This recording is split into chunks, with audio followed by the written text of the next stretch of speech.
அனைவருக்கும் நமஸ்காரம். பாபாவும் நானும் ரொம்ப ரொம்ப ரொம்ப நன்றி சொல்லணும். எதுக்காக அப்படின்னா, சந்தான கோபாலகிருஷ்ணன் யாகம் ரொம்ப சிறப்பாக நடந்தது. அதில் பல ஆக்சுவலி அதோட கிளிம்ஸ் ஆஃப் வீடியோஸ் போடணும் அப்படின்னு நான் ஆசைப்பட்டேன். அது ஒரு பார்வையாக எடுத்து போடலாம்னு.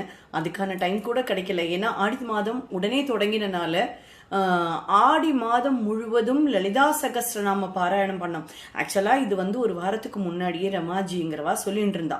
அப்போவே நாங்கள் மனசுக்குள்ளே நினச்சிட்டு இருந்தேன், நம்ம இந்த 30 நாளும் பூஜை பண்ணிட்டு அதை நம்ம டிவோட்டிஸ்க்கு கண்டிப்பாக அந்த பிரசாதம் ஷேர் பண்ணணும் அப்படின்னு மனசுக்குள்ளே ஓடிட்டு இருந்தது. ஆனால் தொடர்ந்து வந்தோடனே எனக்கு மனசுக்குள்ள ஒரு எப்போவுமே நான் சொல்லியிருக்கேனே கொஞ்சம் சோம்பேறினா, அதனால என்ன எடுத்து பார்த்துக்கலாம், வேண்டாம் பாபுகுட்டி, இந்த ஒரு 30 நாளும் சேர்ந்து பண்ணேன்னா ரொம்ப கஷ்டம். ஏன்னா இப்போதான் சந்தான கோபாலகிருஷ்ணன் முடிச்சிருக்கோம், இனி பிரசாதம் எல்லாம் அனுப்பணும் எல்லாருக்கும், அதனால ரொம்ப கஷ்டம் அப்படின்னு நினச்சிட்டு இருந்தேன்.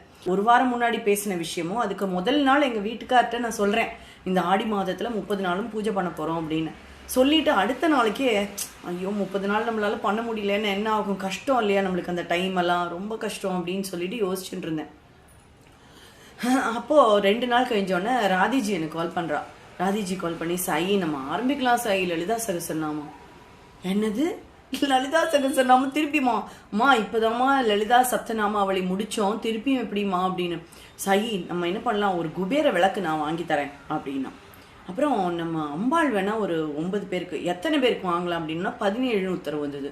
ஆட் நம்பராக இருக்குது சாயி, 17 எல்லாம் ரொம்ப எப்படி நம்மளால் முடியுமான்னு தெரியலையே சாயி அப்படின்னு சொல்லிட்டு திருப்பியும் சீட்டு போட்டோன்னே நீ 9 கொடுன்னு சொல்லி வந்தது உத்தரவு.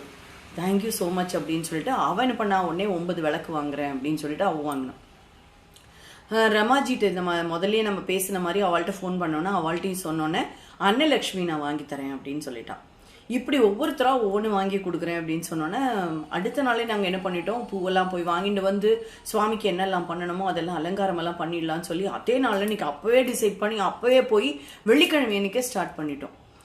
ஒரு நாள் விட்டு போச்சு, அதெல்லாம் பரவாயில்ல சுவாமி அட்ஜஸ்ட் பண்ணிப்பா அப்படின்னு சொல்லிட்டு ஆரம்பிச்சு நேற்றுக்கு அம்பாள் நேரடியாக ஆவாகனமானதே அப்படி அச்சஸெல்லாம் என்னால் பார்க்க முடிஞ்சது. அவ்வளோ அனுகிரகமாக இருந்தது. இத்தனை பேரோட கோரிக்கைகள் நிறைவேறணுங்கிற ஆசையோடு தான் நம்ம பண்ண ஆரம்பிக்கிறோம். எனக்கு இதை முக்கியமாக இந்த பதிவை நான் சொல்கிறதுக்கு மிக முக்கியமான ஒரு காரணம் இருக்குது. அது இன்னைக்கு வந்த உத்தரவு என்ன அப்படின்னா, எல்லாருடைய கோரிக்கைகளும் தயவு செஞ்சு நான் கீழே கொடுத்துருக்கிற நம்பருக்கு நீங்கள் கூப்பிட்டெல்லாம் பேச வேண்டாம். என்ன கோரிக்கைங்கிறத மாத்திரம் எழுதிட்டு ஒரு ஃபோட்டோகிராஃப் எடுத்துட்டு அதை அனுப்பிடுங்க, சரியா?